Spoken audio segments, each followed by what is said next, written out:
828 and Blue Cactus Press presents the Equity Starter Kit, a blueprint for building equity within high schools. Written and narrated by Garrett, produced by Blue Cactus Press. This audiobook comes with visual aids that can provide clarity to some of the concepts shared.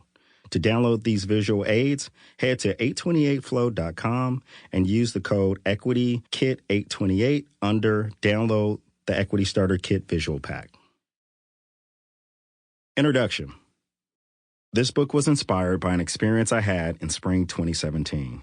During this time, I was attending numerous events that either involved promoting opportunities for historically marginalized communities or organizations and institutions who were promoting services for them. In either case, it was all centered around an idea of inspiring hope and greater possibilities for this specific demographic. But it wasn't until after my fourth event that something changed in me. I noticed myself becoming increasingly cynical and frustrated, but I couldn't quite put my finger on why. The program of these events was well executed. Most of the attendees were genuinely interested in seeing lives changed, and the organizations were committed to their cause. Yet, my frustration was mounting with every event I attended. Then, I finally said something. It was probably at my 9th event where I found myself in a group conversation in which I said, "Doesn't this feel a bit shallow?" In almost choreographic form, the rebuke came quick and passionately. Providing opportunity isn't shallow. Inspiring possibility is meaningful, not shallow. In that moment, I was stuck. I wasn't anti-hope or anti-opportunity. I was more pro-reality, but found myself struggling to articulate this point in a way that supported both the idea of promoting opportunity and also criticizing it.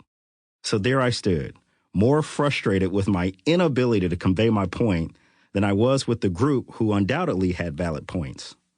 For the next few weeks, I replayed the scenario over and over again in my head, searching and seeking to make sense of it. Then, one day, while on the freeway, I saw an advertisement from a local casino, and everything came together.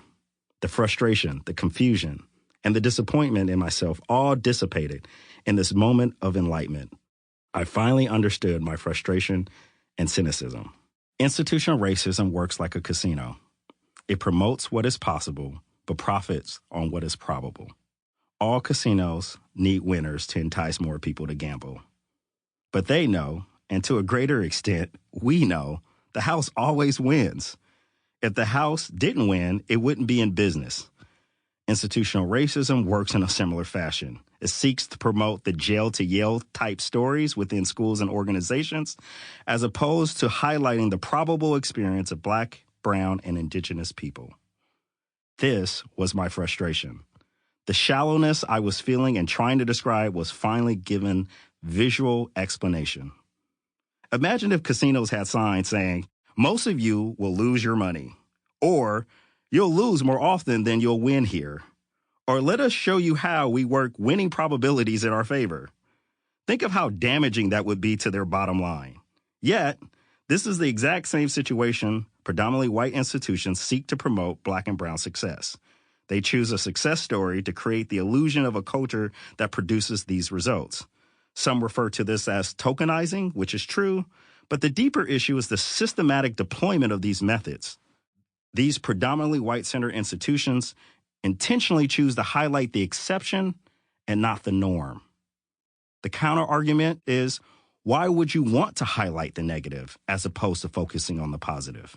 My answer is, because Black and brown people should not be asked to rest their hope on positive potential, but on equitable policies, principles, and practices. Yes, Black, Indigenous, and people of color communities need to understand what's possible for them, but they also need to know the probable experience they'll face within a school or organization. Which brings us to the current state of affairs of our schools and how they participate in the casino mentality, while also further perpetuating inequities and disparities for BIPOC communities.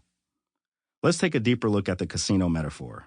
The casino is controlled by a white supremacy ideology.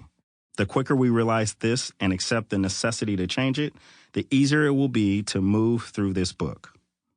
A white supremacy ideology is a white dominant ideology, commonly referred to as whiteness, where priority is placed on the principles and values around Eurocentric norms Sample complete. Ready to continue?